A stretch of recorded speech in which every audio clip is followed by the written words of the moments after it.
Assalamualaikum warahmatullahi wabarakatuh. Perkenalkan nama saya Muhammad Dafi Rizqullah. NIM saya 051451821. Saya dari jurusan Sistem Informasi UPBJJ Bandung, Universitas Terbuka.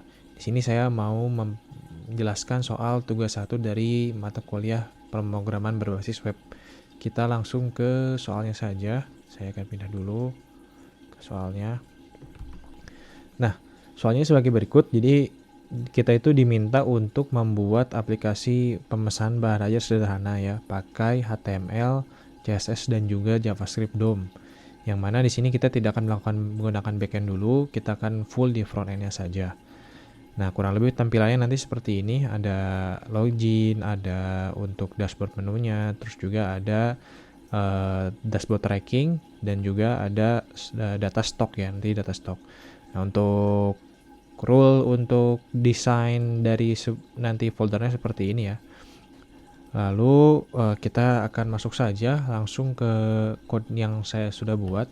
Di sini saya sudah buat code-nya untuk mempercepat pengerjaan ya. Jadi di sini seperti yang tadi saya sudah menggunakan folder yang sama dengan desain yang sama dengan yang ditentukan seperti ini. Nama filenya juga sama. Di sini ada index, ada dashboard, ada stock, ada tracking ya. Ini punya fungsi masing-masing. Index ini digunakan untuk halaman login, dashboard ini nanti halaman utamanya ya. Terus stock ini nanti halaman monitoring bahan ajar stoknya. Terus halaman tracking ini untuk men-tracking halaman pengiriman bahan ajar ya. Di sini ada yang lain juga, style CSS. Di sini saya menyimpan semua CSS-nya itu di eksternal ya. Saya tidak simpan di internal. Kenapa internal atau inline? Kenapa? Karena menurut saya menyimpan CSS di eksternal itu lebih gampang di maintain, lebih mudah, lebih clear dan lebih efisien ya. Jadi tidak sulit untuk mengecek CSS di dalam HTML, itu agak cukup ribet jadinya. Terus untuk JavaScript DOM-nya saya simpan di sini ya, di Sita ini, di script JS yang nanti ini menghandle semua JavaScript DOM ya. Jadi ini saya gunakan function per function, terus JavaScript DOM-nya saya semuanya definisikan di sini. Nah, untuk data.js ini isinya adalah data yang diberikan dari tugas yang diberikan oleh dosen ya. Jadi ini ada beberapa data bahan ajar yang dummy sebenarnya. Terus juga ada data tracking yang dummy. Karena kita kan tidak pakai backend, tidak pakai database. Jadi kita menggunakan data.js ini yang nanti kita akan bisa tampilkan di website kita. Sisanya mungkin assets, ini gambar-gambar saja, gambar untuk yang di websitenya. Nah, itu mungkin untuk semantik HTML-nya seharusnya di sini sudah cukup sesuai ya. Di sini ada tag HTML, ada tag head, body, dan div sebagainya. Nah, ini harusnya sudah mengikuti semantik HTML tersebut. Nah, di sini untuk script DOM-nya saya import dari .js ini, kita simpan di bawah ya, di body sebagai script. Nah, ini diimport di sini untuk bisa dijalankan ya. Oke, kita langsung saja ke websitenya. Sebelumnya di sini ini websitenya, tampilannya seperti ini. Dilihat ada email dan password ya untuk login. Nah, ini kalau kita tidak mengisi email dan password misalkan, nah ini tidak sesuai gitu email dan passwordnya, ini akan ada pop up ya. Nah, emailnya kan tidak sesuai, itu nggak ada ad-nya katanya, karena kalau email harus ada ad-nya ya. Di sini juga ada menu untuk lupa password, tinggal masukkan emailnya. Terus ada daftar akun baru juga. Nah, di sini kita masukkan email yang sesuai aja dulu ya. Nah, sesuai dengan data di sini. Nah, ini kan ini ada, misalkan ada, kita pakai admin aja nih, admin ut.ac.id dengan password admin 123. Nah, gimana kalau passwordnya salah? Saya coba tambahkan 4 di sini, 1234. Nah, kita akan coba login.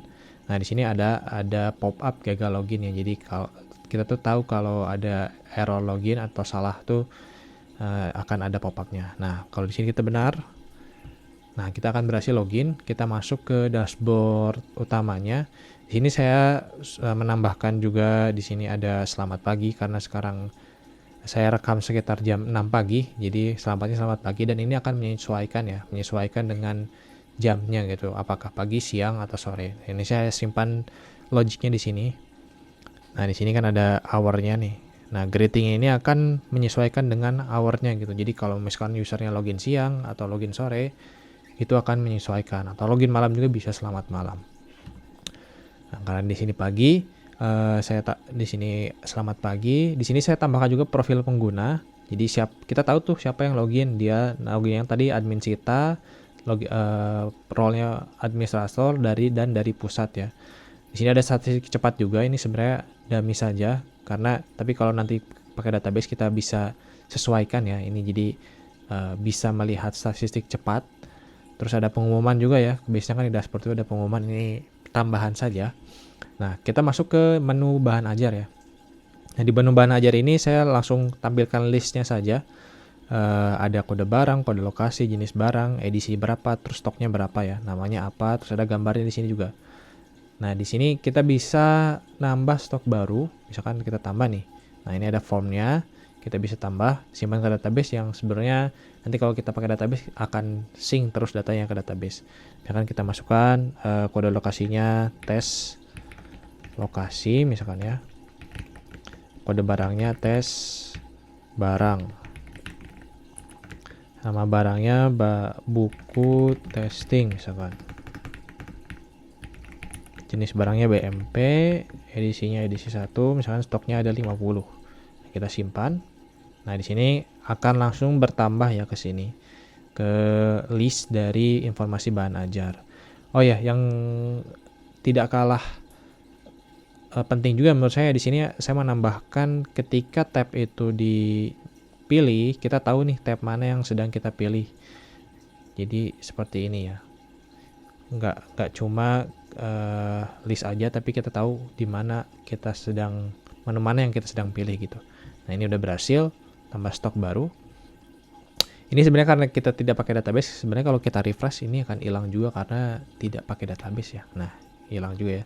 Nanti mungkin kalau kita pakai database, harusnya itu tidak akan hilang ketika di refresh.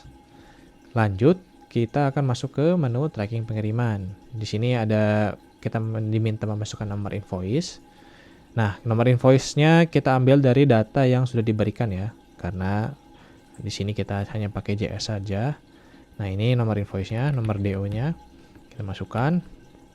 Nah, ketika dicari, kita bisa melihat nih nama mahasiswanya siapa, statusnya bagaimana. Di sini juga ada progres nih, ada progres pengirimannya diproses dalam perjalanan atau sudah dikirim gitu.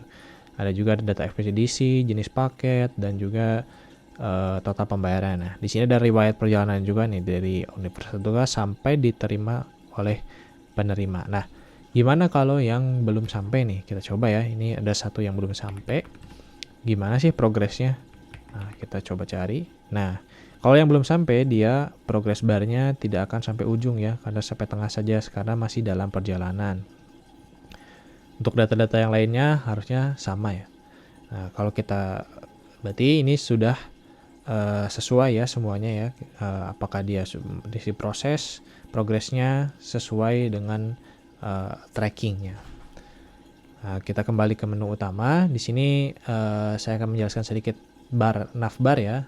Navbarnya ini di sini ada informasi bahan ajar, tracking pengiriman, dan di dalam laporan di sini ada monitoring progress DO, terus ada rekap bahan ajar, terus ada history transaksi ya, history transaksi.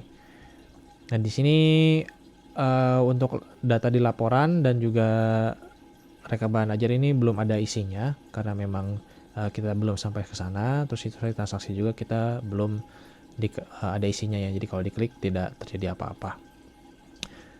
Terakhir mungkin di sini menu logout ya, kita bisa keluar dari website yang login kita ini. Nah, kita bisa logout kembali ke sini. Sekian yang bisa dapat saya sampaikan, semoga jelas dan juga semoga membantu. Terima kasih atas perhatiannya. Assalamualaikum warahmatullahi wabarakatuh.